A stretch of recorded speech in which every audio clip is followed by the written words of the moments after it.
D'abord, ça fait plaisir de voir une salle où il y a du monde, et on se le disait aussi avec Ouria, ça fait aussi plaisir de voir des lieux où on peut se rassembler. Nous qui sommes plutôt basés à Paris, on éprouve des grandes difficultés depuis la fermeture de la colonie à se retrouver, et c'est pas un détail. C'est-à-dire qu'il y a vraiment une guerre faite à nos possibilités de nous retrouver, y compris d'avoir des espaces dans lesquels on peut ne pas être d'accord, mais justement d'avoir ce confort-là minimum pour pouvoir faire notre travail. Et donc la question de la guerre à l'antiracisme politique, elle est intéressante parce que je trouve qu'elle traverse un peu c'est un peu une méta-question en quelque sorte, parce qu'elle traverse beaucoup de choses qu'on a évoquées déjà et qui ont été très bien évoquées et sur lesquelles moi je passerai assez rapidement. Mais je dirais que voilà, on a cette problématique raciste qui est là, et comme Véronique l'a souligné, qui a des forces multiples, qui a des particularités, à savoir comment nous, de ces particularités, on crée un tissage. Moi, comme je suis caraïbéen, je suis soucieux de cette question de savoir comment on tisse des particularités pour créer un motif qui serait le nôtre, qui n'est pas un motif subi mais agi, parce qu'on a de l'invention à produire. Et donc l'antiracisme politique, c'est aussi une certaine manière de nous ressaisir de notre manière de considérer l'antiracisme. Comment se produit la guerre de l'antiracisme? On va dire que c'est une espèce de guerre à front multiples, puisqu'en fait, depuis au moins les années 80, on va subir vraiment des formes d'antiracisme qui nous éloignent en fait de la problématique politique de l'antiracisme, et notamment ce qu'on pourrait appeler, ce qu'on appelle couramment un antiracisme moral. C'est-à-dire un antiracisme dont l'objectif, et vous allez le comprendre, serait plutôt de se dire il faut qu'on éduque des personnes qui ont des préjugés, des gens qui pensent pas bien, qui sont des beaufs, qui ont des mauvaises idées. Il faut qu'on redresse leur manière de penser parce qu'ils connaissent pas les autres cultures. Il faut qu'ils découvrent notre culture. Il faut qu'on offre notre culture. Il faut que chacun qu'on performe, tu vois, le monde arabe, le monde caribéen, faut qu'on leur montre, et puis après ils vont devenir plus ouverts et ça va aller. Donc ça c'est la version. Et franchement, ça, c'est une version qui est quand même assez populaire et qui a donc des variations qui arrivent jusqu'à nous. On va dire que dans les années 80, il y a une nécessité de faire quand même passer la pilule de la destruction du monde ouvrier dans ses constituantes principales, c'est-à-dire la disparition des sites de lutte populaires que sont les lieux de travail, quoi, notamment les usines. Et donc l'effondrement industriel va avec l'apparition de ce contre-feu qui dit « regardez pas ici, mais regardez là ». Et dès ce moment-là se passe un mouvement qui, pour moi, est très important à noter, c'est-à-dire qu'on va, entre guillemets, culturaliser le racisme. C'est-à-dire c'est juste une problématique culturelle. Et comme a dit Ramon, quand on dit une problématique civilisationnelle, moi, ce qui m'intéresse, c'est qu'elle intègre en fait l'économie. Et il a raison de dire que le capitalisme n'est pas au-dessus de la civilisation, il est à l'intérieur, mais par contre, une réflexion, comment dirais-je, antiraciste culturelle est en dessous de l'économie. Rate en fait l'enjeu fondamental du racisme dans le capitalisme. Le racisme a une fonction, en fait, en général, donner moins de, comment dire, de droits, de reconnaissance, de possibilités à une partie du vivant, c'est pour l'exploiter, l'extraire, l'épuiser.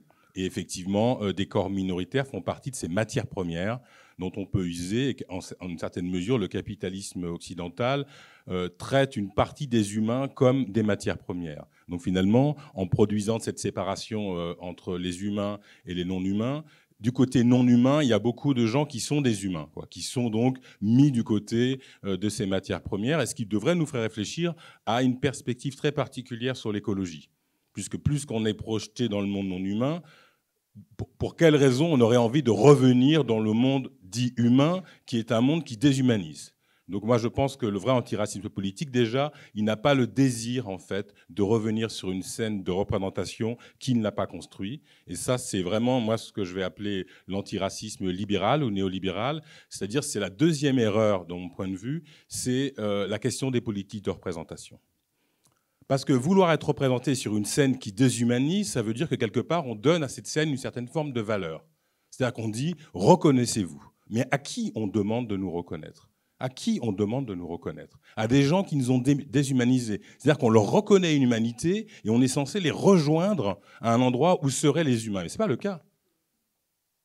Personne n'est humain dans cette histoire. Ceux qui ont été déshumanisés ou ceux qui déshumanisent, personne n'y est arrivé. Pour moi, le vrai antiracisme politique pose déjà le fait que personne n'est humain dans cette histoire. Tout le monde est perdant et qu'il va falloir devenir humain.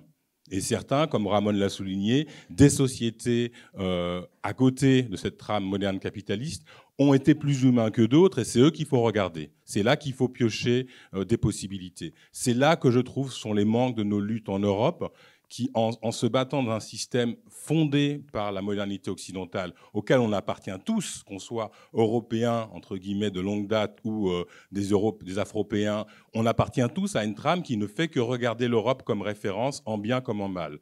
Et on perd du temps à ne pas regarder ce qui a été élaboré dans l'espace caraïbe, dans l'espace africain, dans l'espace asiatique, dans l'espace d'Amérique du Sud. Nos ressources sont quelque part des ressources qui sont contaminées par notre obsession pour l'Europe. Et ça, c'est détourner notre regard et s'inspirer d'autres formes de vie, en faire les récits, remettre ça dans notre commun pour imaginer notre antiracisme, c'est important. C'est quoi l'antiracisme politique dans cette affaire? C'est donc pas l'antiracisme moral, croire qu'il va falloir redresser des mauvaises personnes en les cultivant un peu plus, ça c'est leur problème. Croire aussi qu'il s'agit d'être plus représenté. Moi, je tiens à dire que c'est extrêmement logique et tout à fait légitime pour des populations qui ont été infériorisées, maltraitées. Véronique a donné quelques exemples, traitées vraiment comme des animaux, de vouloir retrouver sa dignité. Cette dynamique-là, elle me semble complètement légitime, mais elle comprend un piège. Et moi, le fait qu'elle comprenne un piège n'invalide pas le désir. Moi, je comprends totalement au niveau des communautés afrodescendantes ce désir de dire on veut se faire respecter, on est des personnes, mais aux yeux de qui? C'est ça la question. Parce que moi, il faut qu'on apprenne nous-mêmes à produire des régimes de valeurs qu'on s'attribue nous-mêmes. On veut se respecter entre nous déjà. Entre les gens qui sont ici. On veut se respecter entre nous. Pour moi, c'est plus important que de me faire respecter par un commissaire de police. Et pourtant, c'est vital qu'à un moment donné, non pas il me respecte, mais peut-être qu'il me craigne. Ou peut-être que la société me respecte suffisamment pour que lui ne puisse pas faire ce qu'il veut de mon corps et en faire non seulement, comme tu le dis, une matière fongible, mais deuxième aspect extrêmement important, et c'est là que se pose la critique des politiques de présentation, c'est une matière première, mais c'est aussi une matière à spectacle. La police utilise nos corps pour produire un spectacle de justice qui n'est pas la justice, une image de justice qui n'est pas la justice, une image de démocratie qui n'est pas la démocratie. On est des corps non consentants d'une performance spectaculaire. Et donc, la question d'un désir de visibilité est un piège parce que cette scène de visibilité, c'est l'économie capitaliste contemporaine. C'est-à-dire qu'avec l'effondrement de l'économie industrielle, qu'est-ce qui reste à l'Europe et à l'Occident? Il reste les économies cognitives, on va dire, du savoir, et les économies spectaculaires. Qu'est-ce qui fait vivre aujourd'hui le business en Europe? C'est plus tellement les industries parce qu'on est en train de voler les ressources des autres et le travail des autres. Mais qu'est-ce qu'on produit ici? Nous, notre production en tant que population occidentale est liée à la question du médiatique et du spectaculaire. Et on est encore une fois les matières premières de ça. Effectivement, le corps noir, les corps arabes, tout ça, servent à nourrir une économie du spectacle. Donc demander à dire, on veut être là, on veut être présent, on veut qu'on nous voit, on veut compter combien il y a de comédiens noirs dans ça, on veut... Mais en tout cas, au nom d'une économie qu'on ne maîtrise pas, dès lors qu'on n'a pas un espace où les ressources qu'on en tire nous reviennent, eh ben on est encore en train d'être la matière première d'une économie extractive. Et le spectacle contemporain et les médias contemporains, c'est ça. Donc pour moi, en fait, un antiracisme politique qu'il va falloir travailler et retravailler sans cesse. Il ne s'agit pas en fait de quelque chose qui est stable, plus qu'en face de nous, on a compris que les scènes qui s'opposent à nous sont très plastiques, fluides, s'adaptent. Tiens, il y a un petit espace entre les Arabes et les Noirs, bim, on va mettre le paquet là. Oh, il y a un petit truc entre, on y va. Moi qui viens des Antilles où les musulmans sont quand même assez minoritaires chez les Noirs, bon, alors là, le catholicisme, vas-y, on va mettre à fond. L'évangélisme fonctionne à fond les ballons. Donc, c'est un système qui a tout un ensemble de variations pour séparer les gens et séparer les indigènes. Ça ne veut pas dire qu'on va se rassembler comme une grande famille, on n'est pas chez Benetton. Mais on va devoir réfléchir à savoir qu'est-ce qu'on oppose à cette capacité sans cesse renouvelée de prendre dans nos différences et dans les questions qu'on se pose des outils contre nous-mêmes. Comment on en fait en tout cas des modes de réflexion pour nous.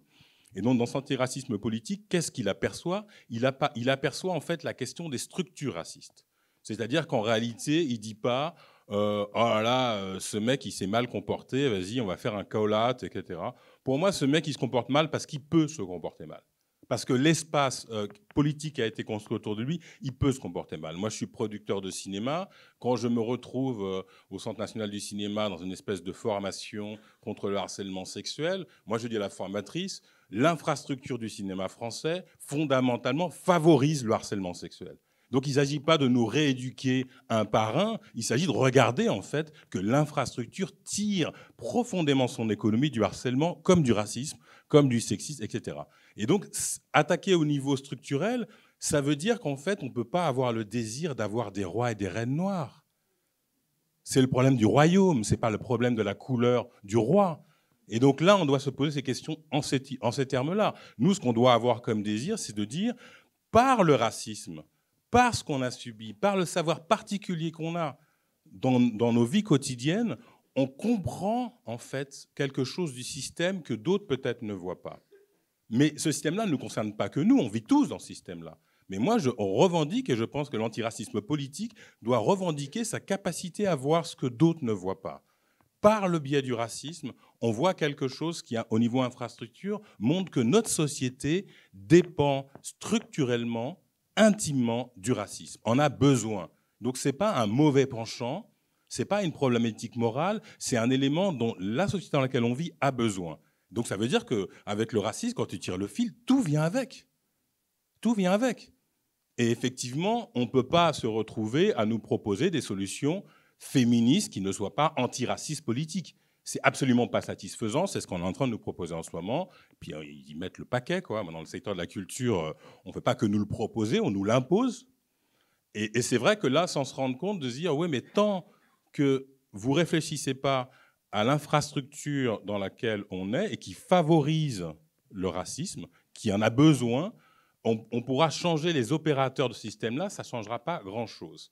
Et j'en prends pour preuve un pays dans lequel ça s'est déjà déroulé, et pour le coup, on l'a beaucoup regardé avec les yeux de l'amour dans certains antiracistes, il faut aussi le regarder avec ce qui nous apprend.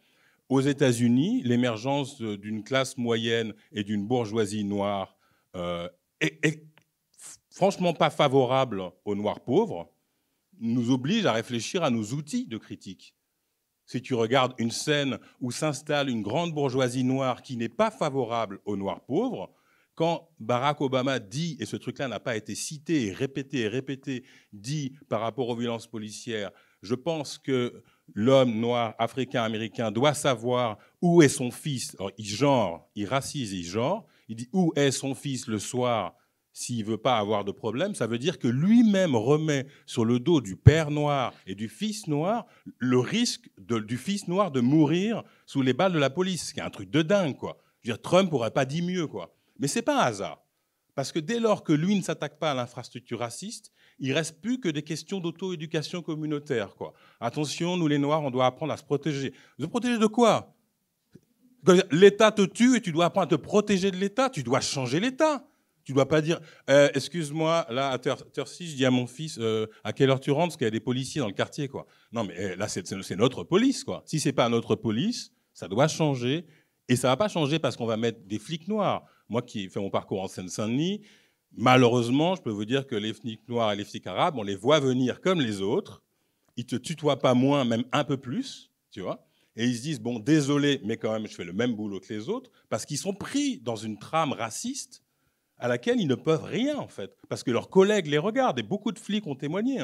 Ils disent, ben, dans un commissariat en Seine-Saint-Denis, quand tu es les Noirs, les Arabes, tes collègues, ils te regardent du coin de l'œil en disant, tu le fais le job ou tu le fais pas le job, quoi. Et c'est ce qui nous arrive quand on rentre en tant que racisé minoritaire dans n'importe quelle institution raciste en France, en Belgique ou ailleurs, il y a la volonté de bien faire.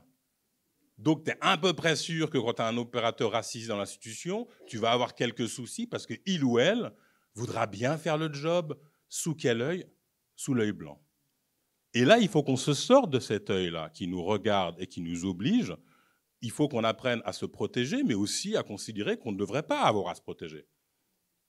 Les deux. À court terme, il faut qu'on se protège, parce que sinon, on va continuer à se faire massacrer. Et il faut qu'on apprenne à se protéger et à riposter. Mais il faut qu'on ait en tête que ça ne peut pas être une solution de se protéger. Il faut qu'on n'ait pas à se protéger. On vit dans un pays, on vit dans un pays, quoi.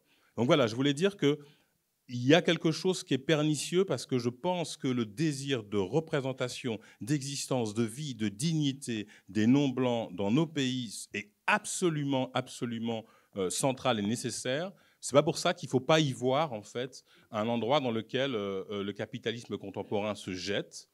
Et je crois qu'en fait, notamment pour ceux d'entre nous qui travaillons dans le secteur de la culture, de l'art, du cinéma, il y a une évidence d'une économie capitaliste basée sur les minorités qu'on doit essayer de défaire avec un antiracisme politique. Merci.